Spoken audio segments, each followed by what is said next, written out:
Je m'appelle Inès et dans cette minute, je vais essayer d'expliquer mon expérience sur le chemin de Saint-Jacques. Et je dis essayer parce que si je commence à compter toutes mes expériences sur le chemin de Saint-Jacques, je peux t'ennuyer et cela pourrait être un film et non une vidéo. Je vais essayer de le résumer dans un petit exemple.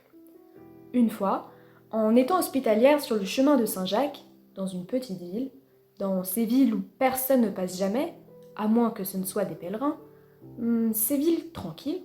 Donc, quand je suis arrivée à l'auberge où j'étais, un Japonais, âgé de 91 ans, qui marchait avec des chaussures et vêtements blancs, de haut en bas, dans une chaleur d'août, ça m'a fait réfléchir. Ça m'a fait penser comment un homme de 91 ans peut quitter sa maison et arriver ici, jusqu'à l'Espagne, et commencer à marcher. Cela me fait penser que le chemin est grand, que ceux d'entre nous qui sont à la recherche ou qui marchent parce qu'ils vivent en dehors de l'ordinaire ou de la routine de nos jours, sur la façon dont nous rencontrons d'autres personnes qui sont aussi dans cette recherche et dans cette interaction d'aller et venir avec les gens. Eh bien, nous trouvons quelque chose de grand, qui nous remplit suffisamment pour répéter et vivre une expérience positive. Je veux dire positif, bien qu'il y a parfois des choses, les émotions agréables et désagréables en valent la peine. Je pense que ça peut se résumer à cela. J'espère que tu as aimé. Eh bien, j'ai pensé que la meilleure façon d'être sur le chemin serait d'être dans la rue de Logroño. Même si vous entendez un peu de bruit, ce qui serait le chemin dans la ville. Ce qui me paraissait facile au début, car j'ai eu beaucoup d'expériences qui sont venues s'ancrer dans mon cœur et dont je me souviens avec émotion. Eh bien, ça m'a coûté.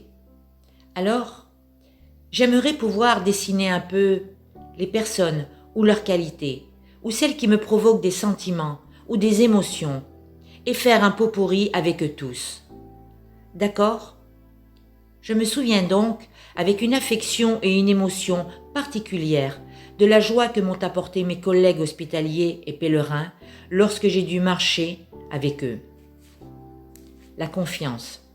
La confiance placée en moi et dans les autres, simplement en coïncidant et en parcourant quelques étapes ensemble, créant une fraternité formidable. La générosité. La générosité. Et puis il faudrait même que je mette un visage aux responsables des auberges, aux autres pèlerins qui ont partagé avec moi et surtout à mon amie Anna, qui était celle qui m'encourageait à marcher et à être hospitalière.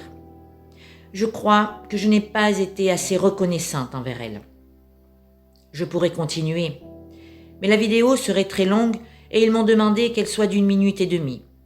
Je t'encourage simplement à vivre cette expérience personnelle, à sortir un peu du quotidien et de la routine quotidienne et de te laisser surprendre, car c'est sans doute l'une des expériences les plus riches que tu puisses avoir dans ta vie. Bon courage et bon chemin, pèlerin.